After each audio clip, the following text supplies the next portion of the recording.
نحمده ونصلي على رسوله الكريم أما بعد فأعوذ بالله من الشيطان الرجيم بسم الله الرحمن الرحيم رب اشرح لي صدري ويسر لي أمري واحلل عقدة من لساني يفقهوا قولي۔ بنی اسرائیل اس لیے کہا جاتا ہے کہ اس صورت کے آغاز میں بنی اسرائیل کا ذکر ہوا، اور الاسراء اس لیے کہ معجزہ اسراء کی بنا پر جس کا ذکر سورت کے بالکل شروع میں آیا اس کو الاسراء بھی کہا جاتا ہے۔ سورت قصص کے بعد نازل ہوئی۔ حضرت عائشہ سے روایت ہے کہ نبی صلی اللہ علیہ وسلم ہر رات سورت بنی اسرائیل اور زمر پڑھا کرتے تھے۔ بخاری اور ابن مردویہ نے ابن مسعود سے روایت کیا، آپ صلی اللہ علیہ وسلم نے فرمایا، یہ سورت یعنی بنی اسرائیل، سورہ کہف، مریم، طٰہٰ اور انبیاء یہ میرے عتاق اول میں سے ہیں اور میرے طلاب میں سے ہیں۔ عتاق عتیق کی جمع ہے اور طلاب جو ہے یہ طالب کی جمع ہے، اور طالب کہتے ہیں قدیم مال کو۔ یہ تمام صورتیں جو ہیں سورۃ کہف، مریم، طٰہٰ، انبیاء مکی صورتیں اور ان میں واقعات بیان ہوئے ہیں، قصص پر مشتمل۔ لیسن نمبر 142 آیا 1 to 10 سورۃ الاسراء۔ بسم اللہ الرحمن الرحیم۔ سبحان الذی اسری بعبدہ لیلا من المسجد الحرام الی المسجد الاقصی الذی بارکنا حولہ لنریہ من آیاتنا انہ هو السمیع البصیر۔ سبحان پاک ہے، سبحان عثمان کی طرح مصدر ہے، جسے عثمان نہیں کہتے ہیں، اسی طرح سبحان ہے، کئی لوگ نام بھی رکھتے ہیں۔ سین با ہا اس کا روٹ ہے، لفظی معنی ہوتا ہے پانی یا ہوا میں سے تیزی سے گزر جانا، تو تیزی سے گھومنے یا تیزی سے گزرنے کو سبحہ کہتے ہیں۔ تیرنے کے لیے بھی آتا ہے، سباحہ تیراکی کو کہتے ہیں، اور یہ عبادت میں تیزی کے لیے آتا ہے، یعنی جب اللہ کی عبادت کا وقت آ جائے تو انسان کیا کرے؟ سستی کے مارے بیٹھا رہے، تیزی سے دوڑ پڑے۔ سستی کرنا کس کی علامت؟ منافقین کی، کہ جب انہیں نماز کے لیے بلایا جاتا ہے تو وہ سستی کرتے ہیں۔ وَإِذَا قَامُوا إِلَى الصَّلَاةِ قَامُوا كُسَالَىٰ۔ سورۃ الجمعہ میں آتا ہے، یا ایھا الذین آمنوا اذا نودی للصلاۃ من یوم الجمعۃ فاسعوا الی ذکر اللہ۔ فاسعوا دوڑو، الی ذکر اللہ اللہ کے ذکر کی طرف، وذروا البیع اور چھوڑ دو تجارت۔ تو عبادت میں تیزی کے لیے لفظ استعمال ہوتا ہے سبحان کا، سبح یسبح تسبیح کا، پھر اللہ کی پاکی بیان کرنے کے لیے، پھر ہر فعل جو اچھا ہو، ہر اچھے کام کے لیے، خواہ وہ قولی ہو یا عملی عبادت۔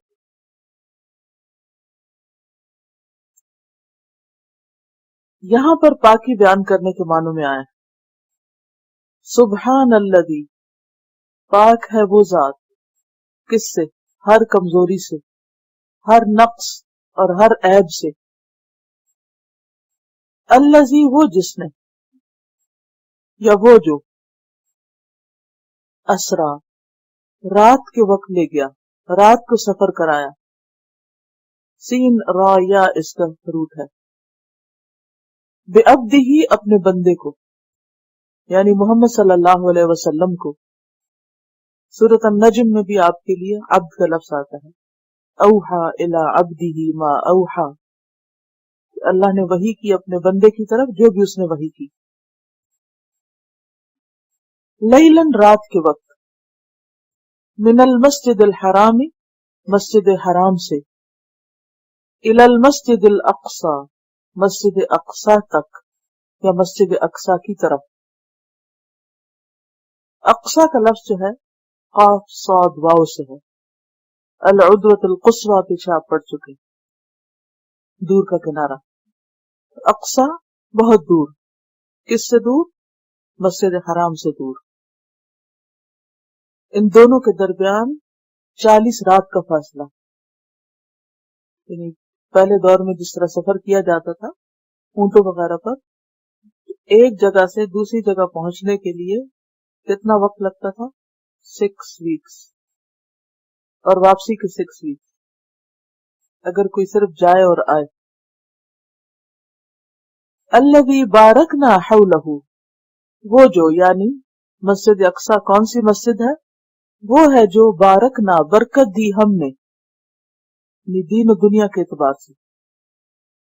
ابراہیم علیہ السلام سے لے کر محمد صلی اللہ علیہ وسلم تک بے شمار انبیاء اس زمین پر آئے، عیسیٰ علیہ السلام سمیت. حولہ، اور دنیاوی اعتبار سے برکتیں کیا ہیں؟ کہ بہت فرٹائل لینڈ ہے، بکثرت نہریں ہیں، ہر طرح کے پھل اگتے ہیں، سبزہ ہے. تو یہ ہیں وہ دینی اور دنیاوی برکتیں جو زمین میں اللہ نے رکھ دی. بارکنا حولہ لنریہ، تاکہ ہم دکھائیں اس کو، کس کو؟ اپنے بندے کو، من آیاتنا، اپنی نشانیوں میں سے، آیات میں سے. انہ، بے شک وہ، ہوا وہی، السمیع، سننے والا ہے، البصیر، دیکھنے والا ہے. تو اللہ سبحانہ وتعالی وہ ذات ہے جو ہر عیب سے پاک ہے، ہر کمزوری سے پاک ہے، جو ہر کام کرنے کی قدرت رکھتا ہے. اس نے راتوں رات اپنے بندے محمد صلی اللہ علیہ وسلم کو مسجد حرام سے مسجد اقصی تک کا سفر کرایا، ایک رات میں، جو کہ اس دور میں پاسبل نہیں تھا کسی بھی انسانی ذریعے سے. ہاں آج ممکن ہے، گھنٹے ڈیڑھ کے اندر انسان جا کر آ سکتا ہے. جانے کے لیے تقریباً گھنٹہ چاہیے، اور پھر واپسی کا اسی طرح جہاز کا سفر گھنٹہ یا ڈیڑھ گھنٹہ. اور پھر یہ کہ اس مسجد تک لے جایا گیا، صرف اس سرزمین تک نہیں بلکہ مسجد اقصی میں لے جایا گیا. کس غرض کے لیے؟ تاکہ آپ پچھلے تمام پیغمبروں کی امامت کرائیں، جو اس بات کا اظہار ہو کہ اب عملی طور پہ پچھلی ساری نبوتیں منسوخ ہیں اور ہدایت کے لیے محمد صلی اللہ علیہ وسلم ہی رہنما ہیں، آپ ہی کی بات کو مانا جائے گا. اور اللہ تعالیٰ کا اس سفر کرانے کا مقصد یہ بھی تھا کہ اللہ تعالیٰ آپ کو اپنی قدرت کے عجائبات دکھائیں. وہ کون سے عجائبات تھے؟ وہ کون سی عجیب باتیں تھیں؟ نمبر 1، 40 دن کی مسافت کو رات کے قلیل ترین وقت میں طے کرایا گیا، جو کہ حیرت انگیز بات. پھر یہ کہ صرف مسجد اقصی تک ہی نہیں بلکہ مسجد اقصی سے آسمانوں تک لے جایا گیا.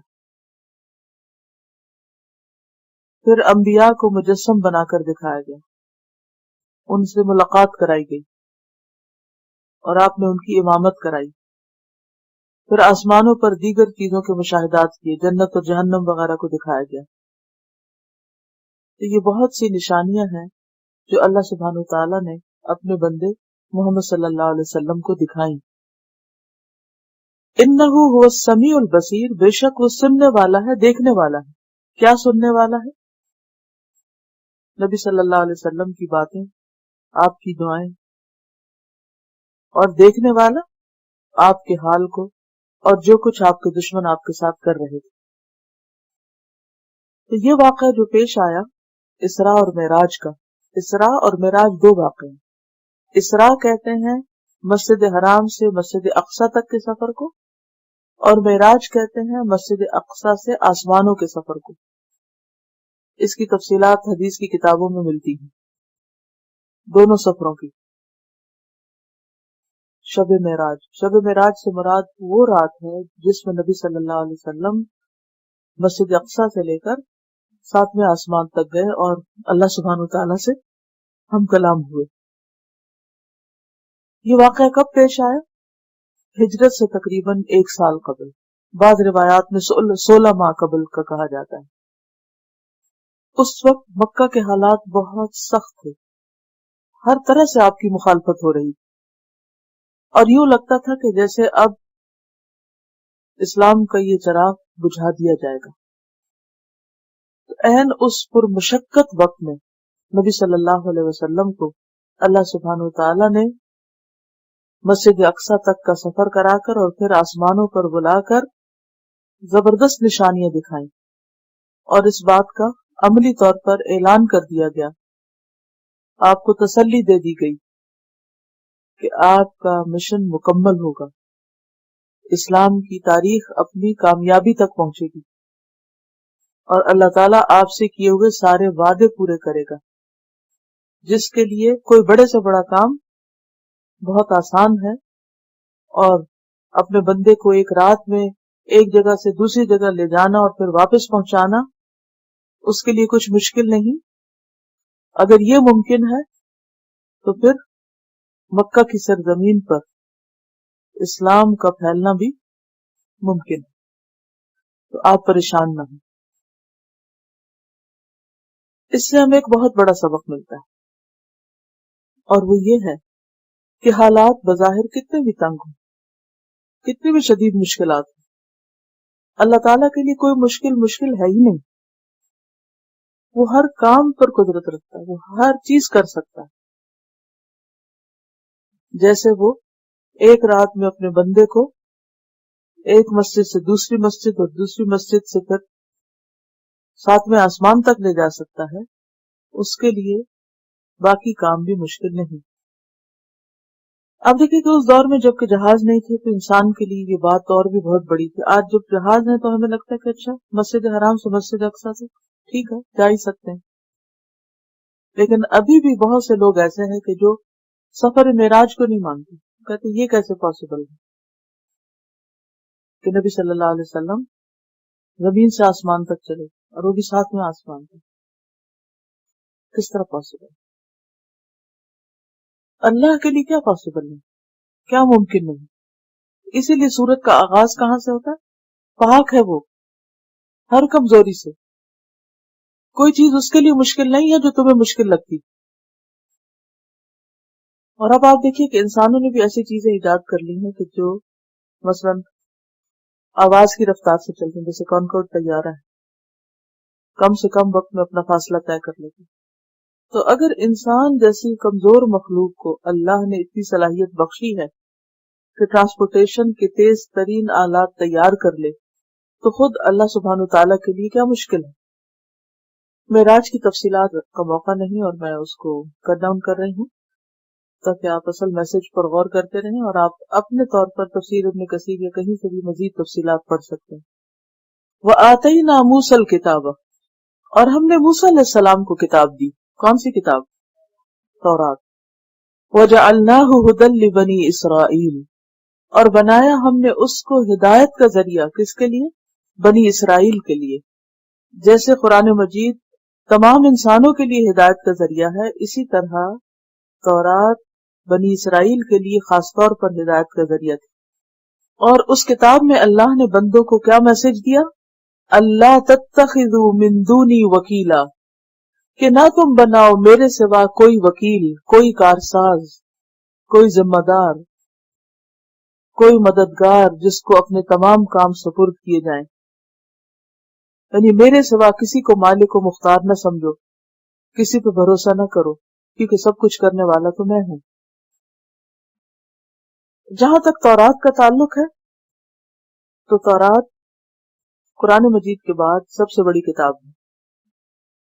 سورۃ الانعام 154 میں آتا ہے ثم آتینا موسیٰ الکتاب تماما علی الذی احسن وتفصیلا لکل شیء، پھر ہم نے موسیٰ علیہ السلام کو کتاب عطا کی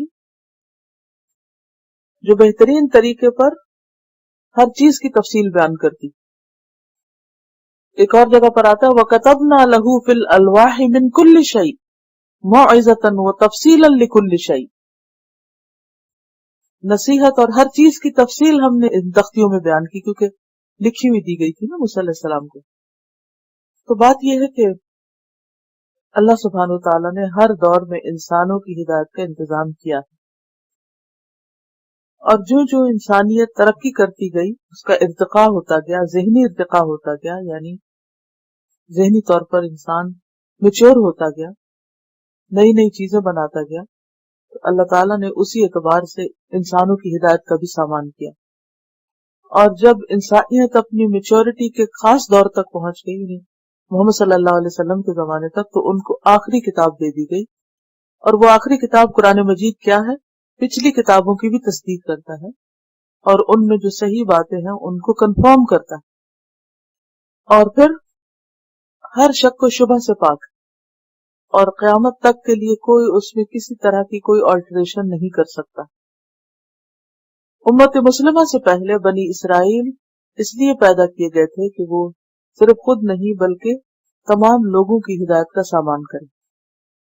امامت کے منصب پر ان کو فائز کیا گیا، اور پھر اس منصب کی اہلیت کا ایک خاص شعار تھا، اور وہ کیا تھا؟ کہ صرف اللہ کو اپنا وکیل بنانا، کیونکہ جو شخص بھی لوگوں کو ہدایت کی طرف بلاتا ہے، جو قوم بھی لوگوں کی امامت کرتی، اس کے لیے بے حد ضروری ہے کہ وہ بندوں پر بھروسہ کرنے کی بجائے، مخلوق پر بھروسہ کرنے کی بجائے اللہ پر بھروسہ کرے، مخلوق سے اوپر اٹھے، نیچے نہ دیکھے، اوپر دیکھے، ہر مشکل وقت میں، ہر مشکل کام میں۔ نبی صلی اللہ علیہ وسلم پر سورۃ المزمل بہت ابتدائی دور میں نازل کی گئی، اس میں آپ کو بھی یہی سبق دیا گیا، رب المشرق والمغرب لا الہ الا ہو فاتخذہ وکیلا، مشرق اور مغرب کا رب، اس کے سوا کوئی الہ نہیں، بس اسی کو اپنا کارساز بنا لو، فاتخذہ وکیلا، یعنی اپنے سارے کام اس کے سپرد کرو، ہر مشکل وقت میں اس کو پکارو۔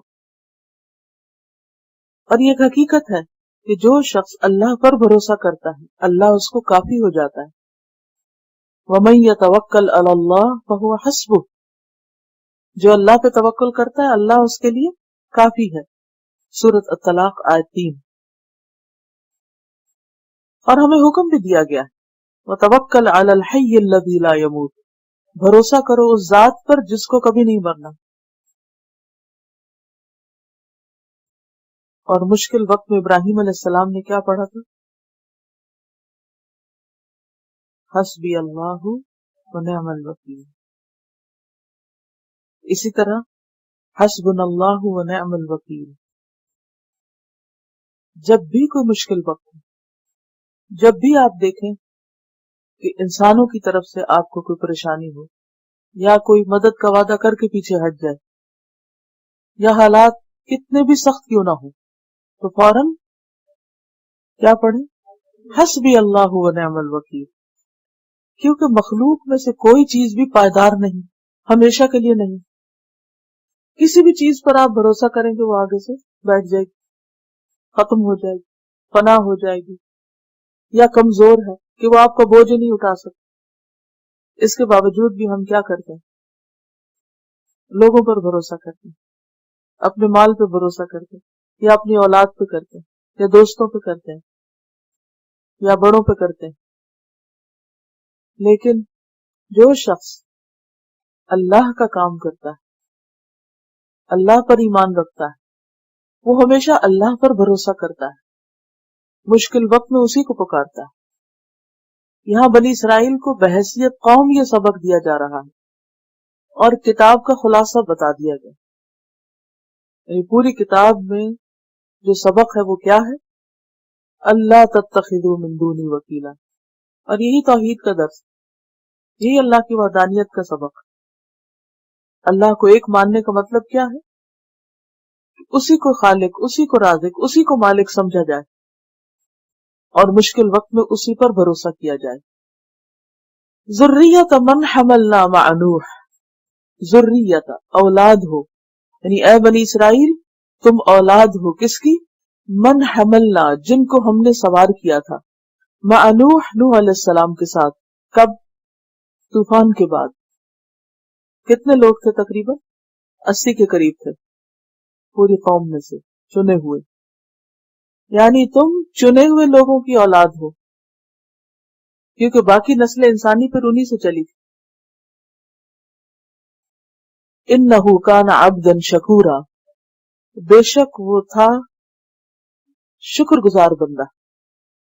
یہاں نوح علیہ السلام کی صفت بیان کی جا رہی ہے، نوح علیہ السلام کی تعریف کی جا رہی ہے کہ وہ اللہ کے شکر گزار بندے تھے.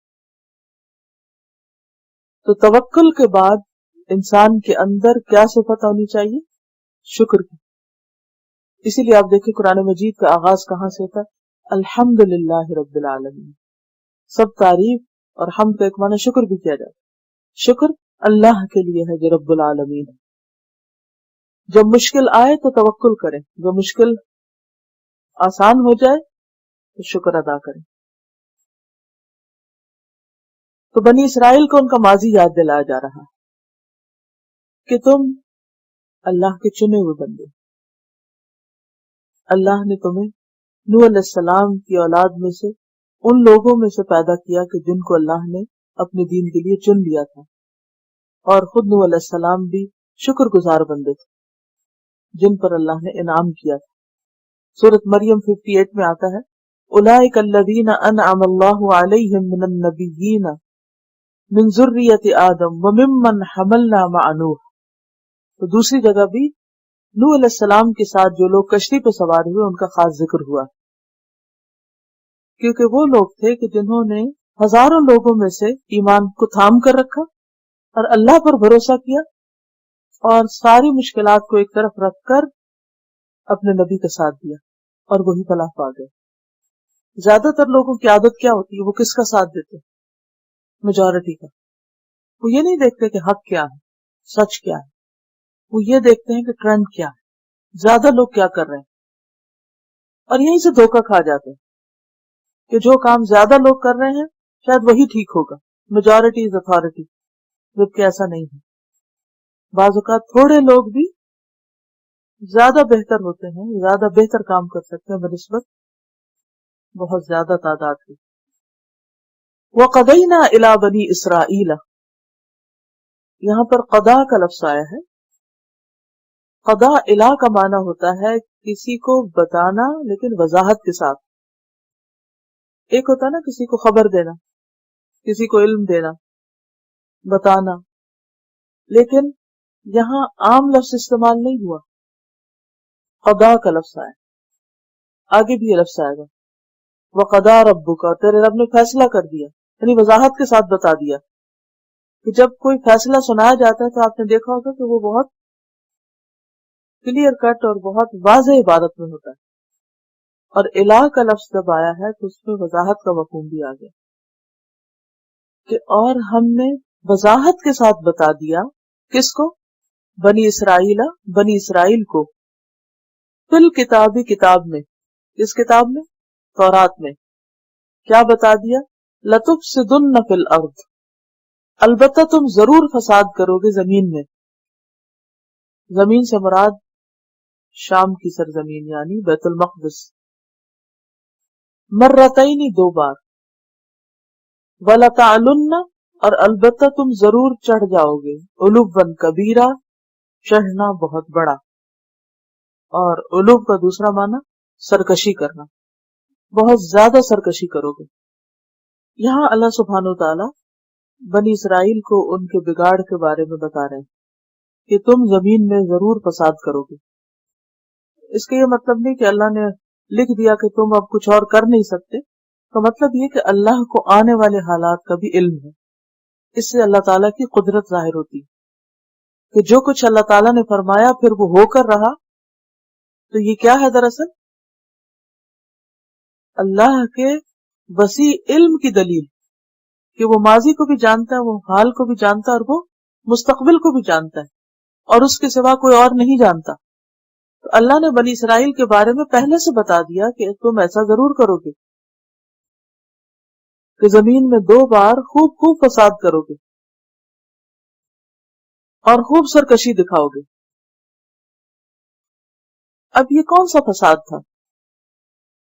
کس فساد کی طرف اشارہ ہے؟ یہاں فساد سے مراد ان کا دین میں فساد تھا، دینی بگاڑ تھا، جو موسیٰ علیہ السلام کے بعد بنی اسرائیل میں ظاہر ہوا.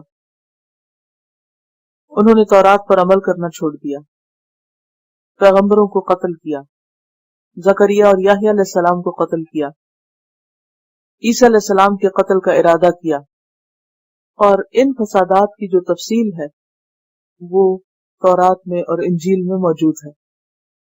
بنی اسرائیل کی تاریخ میں کئی ایک واقعات ملتے ہیں بگاڑ کے، فساد کے، لیکن خاص طور پر 2 واقعات کا ذکر ملتا ہے جس کے بعد ان کی بہت سخت شامت آئی اور ان پر بیرونی قوتوں نے حملہ کر کے انہیں تہس نہس کر دیا،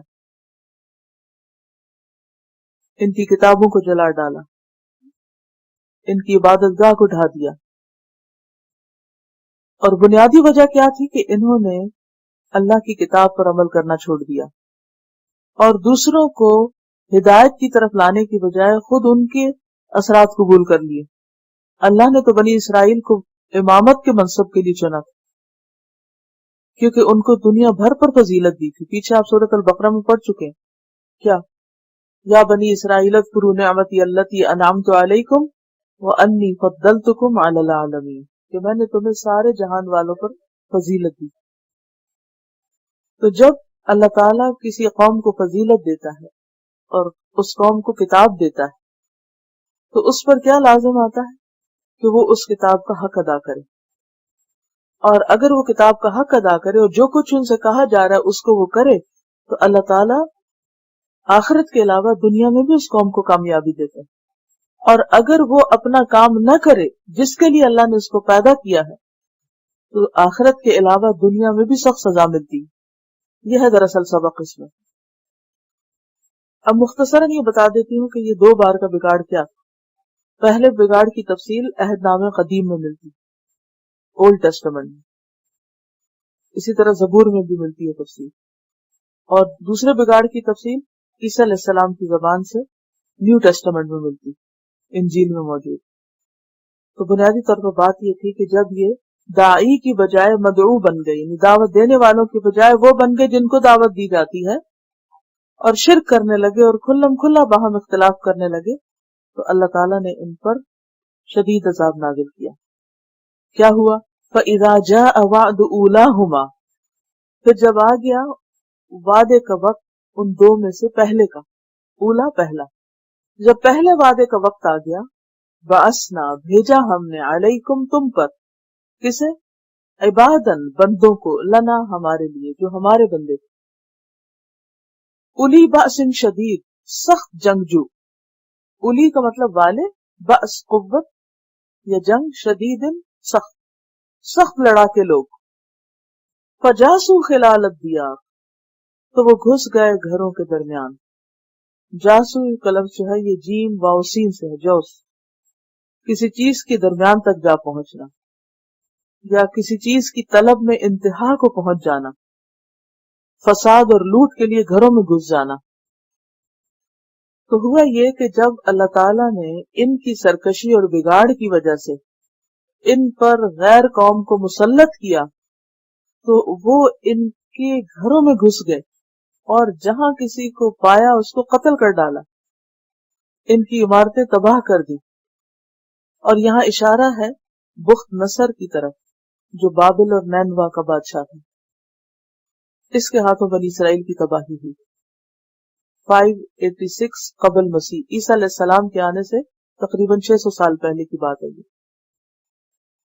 قتادہ کی رائے یہ ہے کہ یہ جالوت اور اس کا لشکر ہے، اور پھر اللہ سبحانہ وتعالیٰ نے داؤد علیہ السلام کے ذریعے جالوت کو مروایا اور ان کی رہائی ہوئی۔ اور اس میں یہ بھی آتا ہے کہ جب ان کے اوپر یہ عذاب آیا تھا تو بخت نصر نے جب حملہ کیا تھا تو یروشلم میں ان کا عبادت خانہ جو تھا مکمل طور پر ڈھا دیا گیا، تورات کا کوئی نسخہ نہ اس نے چھوڑا، سب کاپی جلا دی، لوگوں کو مارا، ہر طرح کی شامت آئی ان کی۔ آپ دیکھیں کہ بنی اسرائیل پر اللہ نے انعام کیا تھا، فرعون کی غلامی سے نجات دی تھی، پھر موسیٰ علیہ السلام کے دور تک یہ صحرائے طی میں گھومتے پھرتے رہے، پھر موسیٰ علیہ السلام کی وفات کے بعد ان کے شاگرد یوشع بن نون کی قیادت میں یہ دوبارہ فلسطین میں داخل ہوئے، اللہ نے ان کو ان کا وطن دلا دیا واپس۔ اور ان کے لیے ایسے حالات پیدا کر دیے کہ یہ اپنی حکومت دوبارہ اپنے ملک میں قائم کریں، لیکن پھر ان کے اندر بگاڑ آ گیا۔ آپ کو یاد ہوگا کہ جب یہ دریا پار کر کے دوسرے اینڈ پہ اترے تو انہوں نے موسیٰ علیہ السلام سے کیا کہا کہ ہمارے لیے بھی ایک بت بنا دے، ہمیں بھی چاہیے تھا کہ ہم بھی عبادت کریں اس میں۔ اور یاد رکھیے کہ جہاں شرک ہوتا ہے پھر وہاں اختلاف بھی ہوتا ہے، کہ ایک اللہ کی عبادت انسان کے اندر اتحاد پیدا کرتی ہے، لیکن چونکہ مشرکین کے خدا بہت سے ہوتے ہیں تو پھر ان کے دل بھی پھٹتے ہیں اور آپس میں بھی لڑتے ہیں۔ بات یہ ہے کہ جب یہود آپس میں لڑ لڑ کر کمزور ہوئے تو بخت نصر نے فلسطین کو اپنے قبضے میں لے لیا، اس علاقے کے اوپر حملہ کر کے اس کو کنٹرول میں لے لیا، اور پھر یہود کے شاہی خاندان میں سے ایک شخص کو اس کا ذمہ دار بنا دیا، وائسرائے بنا دیا، جیسے انگریزوں کے دور میں ہوتا تھا کہ جو علاقے وہ ان کے قبضے میں آتے جاتے تو ایک تو اپنا کوئی نمائندہ بھیج دیتے یا پھر وہیں سے لوگوں کو اپنے نمائندے کے طور پر مقرر کر دیتے۔ لیکن یہود نے اس ماتحتی کو کہ ہمارے اوپر کوئی اور قوم آ کر ہمیں کنٹرول کرے، اس کو اپنے قومی فخر کے خلاف سمجھا اور پھر بغاوت کر دی، اور ان کے اندر ایسے شاعر اور ایسے خطیب پیدا ہوئے جنہوں نے پوری قوم کو ابھارا، کس کے خلاف؟ بخت نصر کے خلاف، اور ان کی طرف سے جو ان کا نمائندہ مقرر ہوا تھا۔ اس وقت ان کے اندر ایک پیغمبر تھے یرمیاہ، وہ بھیجے گئے اور انہوں نے ان کو بہت سمجھایا اور کہا کہ تم ایسے جھوٹے شاعروں اور جھوٹے لیڈروں کے فریب میں نہ آؤ، اور تم اللہ کی عبادت کرو، اللہ سے دعا کرو، اپنی اصلاح کرو تاکہ تمہیں اس غلامی سے نجات ملے، کیونکہ تم شعر و شاعری کے بل پہ بہت سے نشید گا کے اور نعرے لگا کے اپنے اوپر جو مسلط قوم ہے اس کو ہرا نہیں سکتے جب تک کہ تم خود عملی طور پہ کچھ نہ کرو، کیونکہ جب کوئی قوم اندر سے کھوکھلی ہو جاتی ہے نا اور اس کے اندر بگاڑ آ جاتا ہے اور وہ کوئی کام نہیں کرتی، عام طور پر کیا ہوتا ہے، ریاکشنری ہو جاتی، اور اس ریاکشن میں وہ ان کو لیڈر بھی ایسا مل جاتے ہیں کہ جو صرف باتیں کرتے ہیں، عملی طور پر کوئی حال نہیں بدلتا، یعنی کوئی لانگ ٹرم پلاننگ نہیں، کوئی تعلیم و تربیت نہیں، کوئی ذہن سازی نہیں، کوئی لوگوں کو محنت کی عادت نہیں ڈالنی، بس صرف یہ کہ تم دیکھو کس کی اولاد ہو اور کیسا علاقہ ہے تمہارے پاس، اور تمہارے ساتھ بہت زیادتی ہو گئی اور تمہارے خلاف بہت سازشیں ہو رہی ہیں، لہذا تم ان کا تختہ الٹ دو، قومی ترانے گا کے، اور پھر یہ کہ تم ان کا تختہ الٹ دو، تختہ الٹنے کے لیے عملی طور پر کوئی تدبیر نہیں، صرف باتیں۔ ان کے پیغمبر نے ان کو سمجھایا کہ تم اپنی ایک طرف دینی اصلاح کرو، اپنے اخلاقی بگاڑ کو درست کرو، اور دوسری طرف تعمیری جد و جہد کرو، یہاں تک کہ اللہ تعالیٰ تمہارے لیے مزید راستے پیدا کر دے۔ مگر انہوں نے اپنے نبی کی نصیحت کو نہیں مانا اور خوش فہم قسم کے لیڈروں کی باتوں میں آ کر شاہ بابل کے خلاف، یعنی بخت نصر کے خلاف بغاوت کر دی۔ اب نتیجہ کیا ہونا تھا؟ اس ریاکشن کا نتیجہ کیا ہونا تھا؟ پہلے سے بھی زیادہ شامل۔ ظاہر ہے کہ بادشاہ جو تھا وہ جب اس کے خلاف بہت باتیں ہوئی اور مذاق اڑایا گیا اور صرف باتیں ہی باتیں، تو وہ باتیں اس کو پہنچی، وہ بہت ناراض ہوا، تو اس نے پھر کیا کیا، 586 قبل مسیح میں اپنی پوری طاقت کے ساتھ فلسطین پہ حملہ کیا اور یہود کو مکمل شکست دی، اور نہ صرف یہ کہ دنیاوی نقصان پہنچائے ان کو، بلکہ ان کو دینی نقصان بھی دیے، ان کے عبادت خانے کو بھی ڈھا دیا، کیونکہ وہ ان کی عظمت کا نشان تھا، ان کی کتابیں بھی ختم کی، ہر طرح سے انہیں ذلیل و رسوا کیا۔ تو یہاں اسی کی طرف اشارہ ہے۔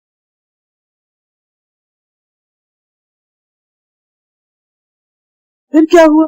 پھر ان کو احساس ہوا کہ ہماری غلطی تھی۔ جب انہوں نے اپنی غلطیوں کو مانا تو اللہ تعالیٰ نے ان کے دن پھیر دیے۔ ثم رددنا لكم الكرة عليهم، پھر پھیرا ہم نے تمہارے لیے باری کو ان پر، یعنی تمہیں غلبہ عطا کیا تمہارے حق میں، تمہیں پھر سلطنت دی، طاقت دی۔ وَأَمْدَدْنَاكُمْ بِأَمْوَالٍ وَبَنِينَ، اور ہم نے تمہاری مدد کی مال اور بیٹوں کے ساتھ۔ مال اور بیٹے یہ دنیا کی زندگی کی رونق ہے، اور جس کے پاس یہ دو چیزوں وہ سمجھتا کہ بہت طاقتور ہے، بہت کچھ ہے اس کے پاس۔ وَجَعَلْنَاكُمْ أَكْثَرَ نَفِيرًا، اور بنایا ہم نے تم کو اکثر عدد میں. نفیر جو ہے یہ نفر کی جمع، 3 سے لے کر 10 افراد کی جماعت. اور نفر اس جماعت کو بھی کہتے ہیں جو دشمن سے مقابلے کے لیے نکلتی، یعنی تمہاری آبادی میں اضافہ کیا، تمہیں دنیاوی طاقت دی. ایک مفسر ہے بیضاوی، انہوں نے اپنی تفسیر میں لکھا ہے کہ بہمن بن اسفندیار یعنی ایرانی بادشاہ جب اپنے دادا گشتاسب بن لہراسب کی جگہ شاہ ایران ہوا تو اللہ نے اس کے دل میں بنی اسرائیل کے لیے کچھ رحم پیدا کر دیا. اور ویسے بھی ایران اور روم کے درمیان ہمیشہ چپکلش رہی، تو چونکہ یہ رومی تھے، رومیوں نے ان کو اپنے کنٹرول میں کر رکھا تھا، تو اس نے تمام اسرائیلیوں کو قید سے رہا کر کے ملک شام بھیج دیا. اس نے آ کے ان کو آزاد کرایا اور اپنے ملک بھیجا، اور حضرت دانیال کو سب کا سردار بنا دیا جو کہ ان کے پیغمبر تھے. اور یہ سب لوگ واپس اپنے گھروں کو چلے گئے، اور بخت نصر کی فوج پر انہوں نے تسلط پا لیا. کس نے؟ ایرانیوں نے. پہلے بخت نصر نے ان کو قابو کیا تھا، پھر ایران نے کیا کیا، بخت نصر پر حملہ کر کے ان کی قید سے ان کو چھڑا کے واپس اپنے گھر بھیجا. اور بخت نصر کی موت کے بعد حالات میں پلٹا کھایا اور بابل کی سلطنت زوال پذیر ہو گئی. اور یہ بھی کہا جاتا ہے کہ سائرس یعنی خسرو بادشاہ تھا نا ایران کا، جو اس نے یہ کام کیا، اس نے حملہ کر کے ان کی سلطنت کو بحال کرایا. یروشلم کا ہیکل جو تھا اسے دوبارہ تعمیر کرنے کا حکم دیا، اور جو یہودی اپنے ملک سے ایگزائل کیے گئے تھے وہ چن چن کے واپس ان کو اپنے ملک بھیج دیا گیا. اس طرح ان کے دن پھر گئے، اس کا یہاں پر ذکر آ رہا ہے. ثم رددنا لکم الکرۃ، پھر ہم نے تمہیں باری دے دی، یعنی تمہیں پھر طاقت دے دی پہلے زوال کے بعد. وَأَمْدَدْنَاكُمْ بِأَمْوَالٍ وَبَنِينَ، اور دنیاوی خوشحالی کی انتہا کر دی اور تمہاری تعداد بھی بہت بڑھا دی. اس طرح اللہ نے تمہیں پھر سے دنیا میں عزت اور غلبہ دے دیا. Assalamu alaikum. It's funny that we're doing this now at this point because I'm thinking back in religion class when we were studying their history. They never explained to us why they went through so much turmoil, why the foreign nations came, invaded them, devastated them, and then they were given a chance to reconstruct their life back together, and then again they were destroyed. And now that I think about it, the Jews used to say they're the chosen of Allah, they're the beloved of Allah, and the home of the hereafter is for them, and yet they went through so much suffering. Why? The Quran answers that. Quran completes history. بہت سے واقعات دنیا میں ہم پڑھتے ہیں تو ہم صرف ان کو ایز اے اسٹوری پڑھ لیتے ہیں، واقعے کے طور پر پڑھ لیتے ہیں، لیکن اس کی وجہ نہیں معلوم کرتے کہ ایسا کیوں ہوا. آپ دیکھیں کہ چاہے ہماری ذاتی زندگی ہو، اس میں کچھ مشکل آئے، یا اجتماعی زندگی ہو، ہمیں رک کر ضرور سوچنا چاہیے کہ ہمارے ساتھ ایسا کیوں ہوا. اسی لیے جو لوگ اپنی غلطی کو مان لیتے ہیں، اللہ سے استغفار کرتے ہیں، اپنے قصور کا اعتراف کرتے ہیں، لا الہ الا انت سبحانک انی کنت من الظالمین، کہ تو پاک ہے، غلطی میری اپنی ہے، اللہ تعالیٰ ایسے بندوں پر رحم فرماتے ہیں. لیکن جو لوگ اپنی انا اور تکبر کا شکار رہتے ہیں تو پھر اللہ تعالیٰ ان کے تکبر اور غرور کو توڑ دیتا ہے. وہ ختم ہو جاتے ہیں لیکن کامیاب نہیں ہوتے، نقصان پر نقصان اٹھاتے ہیں. اب آپ دیکھیں کہ جب اللہ نے ان کو دوبارہ یہ سب کچھ دیا تو پھر انہوں نے کیا کیا؟ کیا یہ شکر گزار رہے؟ ہوا یہ کہ آہستہ آہستہ پھر یہ دین سے دور ہوئے، ان کے اندر پھر وہی بگاڑ آنے لگا جو پچھلی نسل میں ہوا، اور اس میں اتار چڑھاؤ آتا رہا، کبھی اوپر کبھی نیچے. تھوڑے حالات بہتر ہو گئے، پھر خراب ہو گئے، پھر بہتر ہو گئے، پھر خراب ہو گئے، یہاں تک کہ اللہ تعالیٰ نے ان کے درمیان زکریا علیہ السلام کو بھیجا. انہوں نے دعائیں کی اور اللہ تعالیٰ نے یحییٰ علیہ السلام کو بھیجا. انہوں نے کیا کہا تھا؟ انی خفت الموالی من ورائی وکانت امرأتی عاقرا فہب لی من لدنک ولیا یرثنی ویرث من آل یعقوب وجعلہ رب رضیا. زکریا علیہ السلام نے جب بیٹے کی دعا کی یحییٰ علیہ السلام کے لیے تو یہی کہا کہ اللہ تو مجھے بیٹا دے جو میرا وارث بھی ہو اور آل یعقوب کا وارث بھی ہو، اور اس کو پسندیدہ بنا. یعنی جو ایک لیگیسی چلی آ رہی ہے تیرے دین کی خدمت کی، اس میں کوئی بریک نہ آئے اور یہ کام تو ہم سے لیتا رہے, یعنی اس قوم کی اصلاح کا. لیکن ہوا کیا, انہوں نے زکریا علیہ السلام کے ساتھ کیا کیا؟ قتل کر دی. یحییٰ علیہ السلام کو قتل کر دی. عیسیٰ علیہ السلام کے قتل کے درپے ہو گئے تو اللہ تعالیٰ نے ان کو اٹھا لیا. اس سے کیا پتہ چلتا کہ ان کا بگاڑ اس حد کو پھر پہنچ گیا, اور پچھلی تاریخ سے کوئی سبق نہیں لیا کہ بخت نصر نے ہمارے ساتھ کیا کیا تھا. پھر توبہ کی تو اللہ نے دن پلٹے, اور پھر ہم وہی کچھ کر رہے ہیں. تو ہمیں کیا کرنے کی ضرورت؟ اپنی اصلاح کی ضرورت ہے. لیکن کچھ افراد اور کچھ قومیں اپنی غلطیوں کو کبھی نہیں دیکھتے, وہ سب کو بلیم کریں گے, ہر ایک کو کالی اینک سے دیکھیں گے. ایک ہوتا ہے نا سب اینک سے دیکھنا, ہوتا ہے کالی اینک سے دیکھنا. جب سب اینک سے دیکھتے ہیں آپ کو کیا ہوتا ہے؟ ہر چیز سبز نظر آتی ہے, آپ خوش ہوتے رہتے ہیں کہ ہر طرف ہریالی ہے. لیکن اصل بات یہ کہ وہ آپ کے اپنے اندر ایک خوش فہمی ہوتی ہے, یا اپنے اندر ایک پازیٹو تھنکنگ کہہ لیں. اور کچھ لوگ کالے چشمے لگاتے ہیں تو ہر وقت بادل ہی نظر آتے, کوئی روشنی نظر نہیں آتی. تو اسی طرح کچھ لوگوں کی, کچھ انسانوں کی عادت یہ ہوتی کہ ہر چیز میں نقص نکالتے, ہر چیز میں خرابی بتاتے سوائے اپنی ذات کی. صرف وہ خود ٹھیک ہوتے ہیں, باقی سب غلط ہوتے ہیں. اسی طرح کچھ قومیں وہ اپنے آپ کو چنے ہوئے لوگ ہیں, وہ کہتے ہیں کہ ہم پیغمبروں کی اولاد, جنت کے دروازے ہمارے لیے کھلے, ہم کچھ بھی کر لیں ہم بخشے ہوئے ہیں, اور ہمارا تو کوئی قصور ہے ہی نہیں. یہ تو ساری دنیا ہے جو ہمارے خلاف مل کے سازشیں کرتی ہے. یہ تو بڑی طاقتوں کی سازشیں ہمارے خلاف, اس لیے ہم زوال پذیر. جبکہ دین ہمیں کیا سکھاتا ہے کہ جب بھی مشکل آئے تو کیا کرو, دوسروں کو بلیم کرو, اپنی غلطی ڈھونڈو. اب آپ خود سوچئے کہ جو قوم پیغمبروں کو قتل کر دے, اس سے بڑا کوئی جرم ہوگا, اس سے بڑا کوئی بگاڑ ہوگا, پھر اس کا علاج کیا ہونا چاہیے؟ اس کا علاج آخرت کی ذلت تو ہے, دنیا میں بھی اللہ اس کو ذلیل کرتا ہے. اب ہوا یہ کہ ٹیٹس نام کا ایک بادشاہ, اس نے ان پر حملہ کیا, جس کا آگے ذکر آئے گا. اس آیت میں آپ دیکھیے, ان احسنتم احسنتم لانفسکم, اگر تم نے اچھا کیا تم نے اپنی خاطر. یہ کب اچھا کیا؟ جب یہ بخت نصر کے ہاتھوں مغلوب ہو گئے, غلام ہو گئے, تو پھر انہیں اپنی غلطی کا احساس ہوا کہ ہم تو اپنے ملک میں اچھے بھلے رہ رہے تھے, اور کیا تھا, ایک ایسا شخص ہی ہم پر مسلط کیا گیا تھا, اس نے ہمیں کوئی ایسی تکلیف تو نہیں دی تھی, صرف یہ کہ ہمارا وہ قومی فخر جو تھا وہ مجروح ہوا تھا. تو اگر ہم محنت کرتے تو اس غلامی سے بھی نجات پاتے. تو انہوں نے ریئلائز کیا. تو اللہ تعالیٰ فرماتے ہیں کہ جب تم نے ریئلائز کیا, تم نے اپنے حالات بدلے, تو تم نے اپنے ہی لیے اچھا کیا, اور اس کا فائدہ تمہیں دنیا میں مل گیا.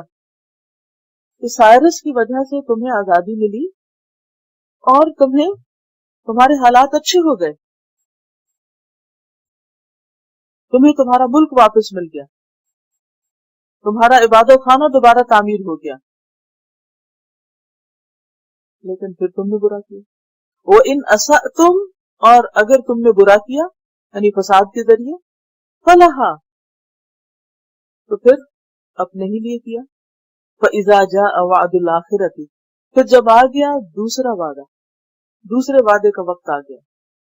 2 بار کی ذکر ہے, پہلے کی بات تو ہو گئی, تو پھر وہی کچھ ہوا جو تمہارے ساتھ پہلے دفعہ ہوا تھا. لِيَسُوءُ وُجُوهَكُمْ, یہ جو ہے نا دوسرے وعدے کا وقت آ گیا, تو اس کے اندر اگر آپ لائن ڈال کے اوپر لکھ لیں تو ہم نے کچھ لوگوں کو تم پہ مسلط کر دیا, تب بات مکمل ہوتی ہے. یہ حذف ہے یہاں, یعنی جیسے پہلی بار ہوا تھا ویسے ہی دوسری بار ہم نے تم پر لوگوں کو مسلط کر دیا. اور اب کی بار ٹیٹس جو تھا رومی بادشاہ, اس نے ان پر حملہ کیا, اور ان کو تہس نہس کر دیا، ذلیل و رسوا کر دیا۔ حضرت عیسیٰ علیہ السلام کے بعد تقریباً 70 عیسوی میں یہ بھی رومی تھا، لیسوء وجوہکم، تاکہ وہ بگاڑ دے تمہارے چہروں کو۔ بگاڑنے سے مراد یہ نہیں کہ شکلیں تبدیل کر دے، ہوتا یہ ہے کہ جب کسی قوم پر یا کسی انسان پر غم کی کیفیت ہوتی ہے، دکھ اور پریشانی کی کیفیت ہوتی ہے، اس سے کچھ چھین لیا جاتا ہے تو کچھ چہروں سے مسکراہٹیں غائب ہو جاتی ہیں۔ چہروں کی رونق کس چیز سے ہوتی ہے؟ مسکراہٹ سے۔ اور جب کوئی فوت ہو جاتا ہے یا کچھ ٹوٹ پھوٹ جاتا ہے یا کوئی اور دکھ اور پریشانی لاحق ہوتی ہے تو اس وقت انسان کی کیفیت کیا ہوتی ہے؟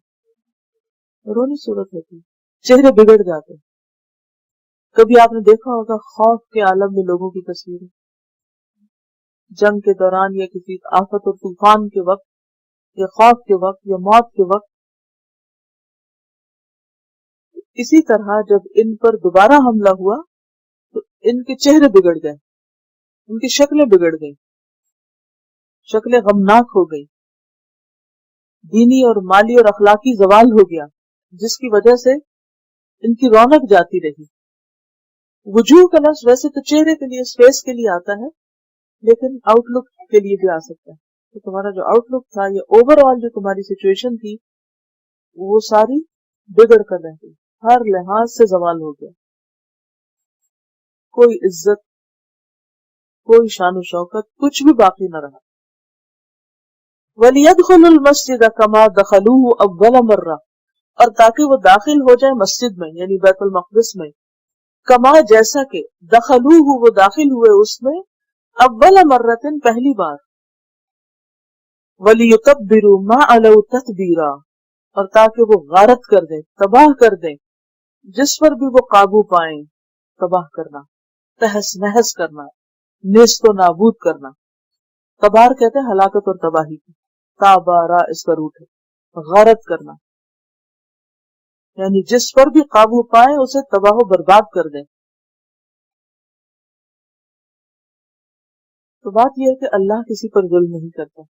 سورۃ آل عمران میں آتا ہے وَمَا اللَّهُ يُرِيدُ ظُلْمًا لِّلْعَالَمِينَ، اللہ جہان والوں کے لیے ظلم نہیں چاہتا، ظلم کا ارادہ نہیں رکھتا، لیکن بات یہ ہے کہ جو برا کرتا ہے وہ اپنے لیے کرتا ہے۔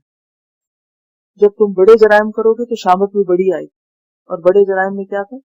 پیغمبروں کا قتل، باقی تو حالات جیسے تھے وہ تھے ہی۔ بات تو بنی اسرائیل کی ہو رہی ہے، لیکن سبق کس کے لیے؟ ہمارے لیے۔ لیکن کتنے لوگ ہیں جو اس سے سبق لیں اور اپنی اصلاح کریں، ذاتی اصلاح بھی اور قومی اصلاح بھی۔ کتنے لیڈرز ہیں جو قرآن پڑھیں اور سمجھیں اور ان واقعات سے سبق لیں کہ قومیں کس چیز سے اوپر اٹھتی ہیں اور کس چیز سے اوپر اٹھ کر بھی واپس نیچے گر جاتی ہیں، کس سے ڈاؤن فال ہوتا ہے ان کا۔ عسیٰ ربکم ان یرحمکم، امید ہے کہ تمہارا رب تم پر رحم کرے گا، یعنی اللہ کی رحمت کے دروازے کھلے ہیں۔ آئندہ تم اصلاح کر لو، اچھا کرو، پھر اللہ کی رحمت تم پر آ جائے گی۔ وَإِنْ عُدْتُمْ، اور اگر تم لوٹے یعنی تم نے سرکشی کی، اللہ رسول کی نافرمانی کی، عدنا ہم بھی لوٹیں گے، کس کی طرف؟ سزا کی طرف۔ اگر تم نے برا کیا تو ہمارا عذاب پھر آ جائے گا۔ اس سے صاف پتہ چلتا ہے کہ قوموں پر، خاص طور پر جو دین کا نام لینے والی قومیں، جن کو اللہ نے امامت کا منصب دیا، سب پر چن لیا ہو، ان کی شامت اسی وقت آتی ہے جب وہ اللہ کو بھول جاتے ہیں، دین کو چھوڑ دیتے ہیں۔ کیونکہ اللہ تعالیٰ فرماتے ہیں امید ہے کہ تمہارا رب تم پہ رحم کرے، وہ رحمت کرنا چاہتا ہے، وہ رحم کرے گا، لیکن اگر تم نے اپنے اوپر رحم نہیں کیا، تم نے اپنی بری روش نہیں چھوڑی، تو سزا ٹلنے کے بعد پھر بھی آ سکتی ہے، بار بار آئے گی۔ عدتم اور عدنا کا لفظ ہے نا، عین واو دال سے ہے، اعادہ کرنا، عود، کسی چیز سے ہٹ جانے کے بعد پھر اسی کی طرف لوٹنا۔ مثلا آپ دیکھیں نا، جیسے کوئی بچہ شرارت کر رہا ہو تو ماں اس کے پاس جاتی ہے اور اس کو ایک لگاتی ہے اور پھر اس کے بعد پلٹتی اور دیکھتی کہ پھر وہ وہی کر رہا ہے تو واپس آ کے دو لگاتی. یعنی جب بھی تم نے برا کیا، خواہ تیسری بار ہو چوتھی بار ہو، تو ہم تمہارے ساتھ ویسا ہی کریں گے. اور پھر کیا ہوا؟ نبی صلی اللہ علیہ وسلم کے زمانے میں جب اہل کتاب نے آپ کو نہیں مانا تو پھر بالآخر ان کا انجام کیا ہوا؟ سورۃ الحشر میں اس کی تفصیل ملتی ہے، غزوہ بنو قریظہ. اور یہ انجام تھا کس چیز کا؟ پیغمبر کو نہ ماننے کا، پیغمبر کی نافرمانی کا. اور یہ تو ہے دنیا کی سزا. وَجَعَلْنَا جَهَنَّمَ لِلْكَافِرِينَ حَصِيرًا، اور بنایا ہے ہم نے جہنم کو کافروں کے لیے قید خانہ. یہ تو دنیا کی سزا ہے، آخرت کی سزا تو اور بھی سخت ہے. قید خانہ کہ کسی کو ایک کمرے میں بند کر دیا جائے. آپ دیکھیے کہ بعض خواتین جن کو گھر سے نکلنے کی اجازت نہیں ہوتی یا موقع نہیں ہوتا یا بچے چھوٹے ہوتے ہیں، تو کتنا بھی خوبصورت گھر ہو، کتنا بھی آرام دہ ہو، وہ کیا سمجھنے لگتی ہے ایک وقت کے بعد؟ سنہری قید میں. قید تو قید ہی ہے، سزا ہی کی ایک قسم ہوتی ہے. اب کہاں یہ کہ جہنم، آگ، چیخ پکار، درد ہی درد، مسلسل درد، اور وہ بھی ایک تنگ جگہ پہ. ایک اور جگہ پر بھی آتا ہے وَإِذَا أُلْقُوا مِنْهَا مَكَانًا ضَيِّقًا مُقَرَّنِينَ دَعَوْا هُنَالِكَ ثُبُورًا. اور جب وہ ڈالے جائیں گے اس میں یعنی جہنم میں تنگ جگہ، پھونسے جائیں گے. مقرنین بیڑیوں میں جکڑے ہوئے، چین کیے ہوئے. دعوا ہنالک ثبورا، وہاں وہ موت کو پکارے، وہاں سے پھر نہیں سکیں گے، ہٹ نہیں سکیں. اب دیکھیے کہ روز ہم لوگ کچن میں جاتے ہیں اور جلتی ہوئی آگ دیکھتے ہیں، اور کہیں نہ کچھ بھاپ گرم لگ ہی جاتی ہے. کبھی کسی نہ کسی گرم چیز کو ہاتھ چھو جاتا ہے. تھوڑی دیر کے لیے بھی جب چھوتا ہے تو کیا عالم ہے. ایسا کہ جیسے توا، اس کے اوپر اگر آپ تھوڑا سا بھی ہاتھ رکھیں اور کوئی آپ کو اٹھانے نہ دے وہاں سے، کیا کیفیت ہوگی. اور وہاں کیا ہوگا؟ سورۃ الاعراف 41 میں آتا ہے لہم من جہنم مہاد، ان کے لیے جہنم ہی بچھونا، بستر. ومن فوقہم غواش، اور اوپر کا اوڑھنا بھی اسی کا، نیچے بھی آگ اوپر بھی آگ. کلما ارادوا ان یخرجوا منها من غم اعیدوا فیہا، جب وہ غم کی وجہ سے، دکھ کی وجہ سے، تکلیف کی وجہ سے باہر نکلنا چاہیں گے، واپس پلٹا دیے جائیں. تو کبھی کوئی یہ نہ بھولے کہ میں تو چونکہ مسلمان ہوں، میں تو چونکہ امت محمد صلی اللہ علیہ وسلم سے ہوں، لہٰذا میں جو چاہوں غلط کام کر لوں، میری تو معافی ہو ہی جانی، کیونکہ ہم تو چنے ہوئے لوگ ہیں، چاہے ہم اپنا فریضہ ادا کریں یا نہ کریں. تو بنی اسرائیل میں جب زوال آیا، ان کی اخلاقی حالت جب بگڑی، انہوں نے جب پیغمبروں کے ساتھ، نیکی کا حکم دینے والوں کے ساتھ برا برتاؤ کیا، تو دنیا میں بھی شامت آئی اور آخر میں فرما دیا کہ یہ تو دنیا کا عذاب ہے، جہنم کے قید خانے کو بھی مت بھولو. لیکن وہ تو دور لگتا ہے نا، اس لیے اس کو یقین ہی نہیں. وَجَعَلْنَا جَهَنَّمَ لِلْكَافِرِينَ حَصِيرًا، اور حصیر کا لفظ نا حصر سے، حصر کہتے کسی چیز کا حصار کرنا. حصار کا تو اردو میں سب کو پتا، گھیرا کرنا، گھیراؤ کرنا، نظر بند کرنا، جس سے کبھی انسان نکل نہ سکے، باہر نہ آ سکے. جس طرف کو امام ہے تو اس طرف سے پھر جائے. پھر فرمایا ان هذا القرآن يهدي للتي هي اقوم، ان هذا القرآن، بے شک یہ قرآن، یہدی ہدایت دیتا ہے، للتی اس بات کی طرف، ہی اقوم جو سب سے زیادہ درست ہے، موضوع ترین ہے، سیدھی صحیح ہے. یہ قرآن سب سے درست موضوع بات کی طرف رہنمائی کرتا ہے. سارے انسانوں کی حماقتوں اور خرابیوں اور گمراہیوں کا علاج اس کتاب کے اندر. وَيُبَشِّرُ الْمُؤْمِنِينَ الَّذِينَ يَعْمَلُونَ الصَّالِحَاتِ أَنَّ لَهُمْ أَجْرًا كَبِيرًا. وَيُبَشِّرُ الْمُؤْمِنِينَ، اور خوشخبری دیتا ہے مومنوں کو. کون مومن؟ الَّذِينَ يَعْمَلُونَ الصَّالِحَاتِ، جو نیک عمل کرتے ہیں، اچھے کام کرتے ہیں. ان لہم بے شک ان کے لیے اجرن اجر ہے کبیرہ بہت بڑا جنت کی شکل میں. حقیقت یہ ہے کہ قرآن زندگی کے ہر شعبے کی طرف رہنمائی کرتا ہے، چاہے وہ آپ کی انڈیویجول پرسنل لائف ہے، چاہے اجتماعی زندگی ہو، معاشرتی ہو، معاشی ہو، تمدنی ہو، اخلاقی ہو، سیاسی ہو، ہر اعتبار سے. ہمیں ہمارے نفس کے بارے میں بھی رہنمائی ملتی ہے، عقل کے بارے میں، مال و دولت کے بارے میں، کیسے کماؤ، کہاں خرچ کرو.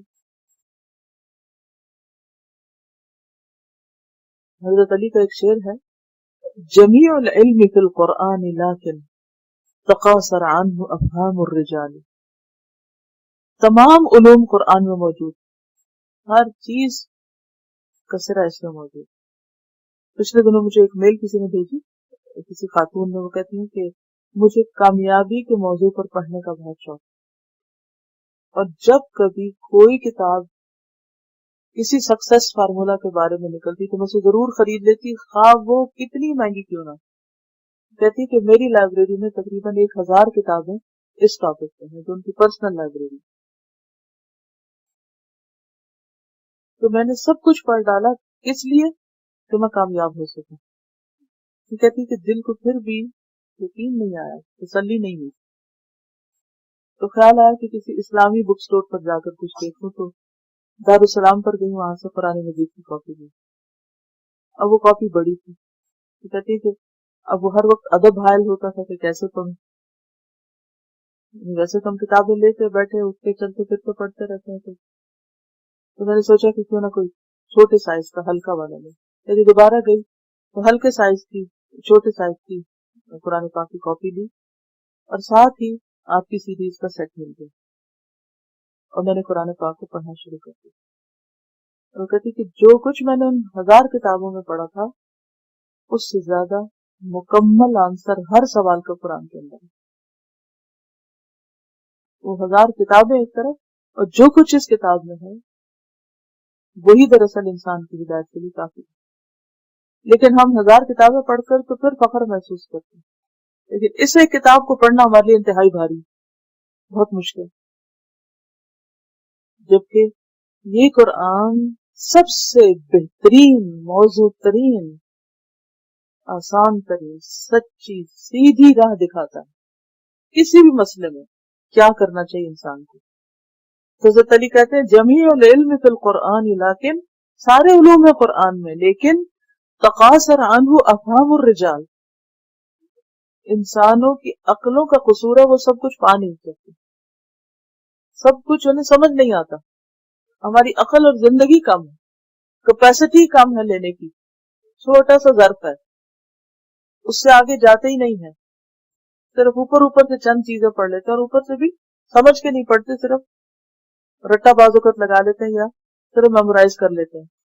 تو حل یہی ہے کہ اس کتاب کو پکڑو. اور ابھی یہ جو بات کر رہی تھی نا کہ یہ ساری کہانیاں بائبل وغیرہ میں موجود ہیں، جو کچھ بنی اسرائیل کے ساتھ ہے، لیکن یہ نہیں پتہ چلتا کہ ان کے ساتھ ہوا کیوں، ریزن نہیں پتہ چلتا. تو قرآن اس دھیان سے قرآن بتاتا ہے کہ کیوں ہوا اور پھر حل بھی کیا ہے. وَأَنَّ الَّذِينَ لَا يُؤْمِنُونَ بِالْآخِرَةِ أَعْتَدْنَا لَهُمْ عَذَابًا أَلِيمًا، اور بے شک وہ لوگ جو آخرت پر ایمان نہیں لاتے ان کے لیے ہم نے دردناک عذاب تیار کر رکھا ہے. پھر وہ کہیں بچ کے چھوٹ کے جا نہیں سکتے، پھر انہیں اپنے کیے کا بھرنا ہوگا. تو اللہ تعالیٰ سے دعا ہے کہ اللہ ہم کو عمل کی توفیق عطا فرمائے. چلیے تلاوت سنتے. وآخر دعوانا ان الحمد للہ رب العالمین. سبحانک اللہم وبحمدک نشہد ان لا الہ الا انت نستغفرک ونتوب الیک. Quran vocabulary 100%. The best application to understand Quran. Study with flashcards. Word list. Learn 25% of Quran vocabulary in 7 days. Multiple MCQs to practice and test vocabulary. Single choice. Multiple choice. True, false. Bookmark difficult words. Study wrongly answer words. Test your skills. 12 essential grammar lessons to learn Quranic grammar. You can select number of word to study from bookmarks. Select number of times wrongly answered words for study. Test your skills with multiple choice, flashcard, true-false, matching words and single choice MCQs. Grammar lessons are available in PDF format, native Quranic and Urdu fonts. Available at Google Play and Apple App Stores. Download it today to contribute in the Islamic Apps Development Project. Quran vocabulary 100% in Urdu. Visit smartappsweb.com.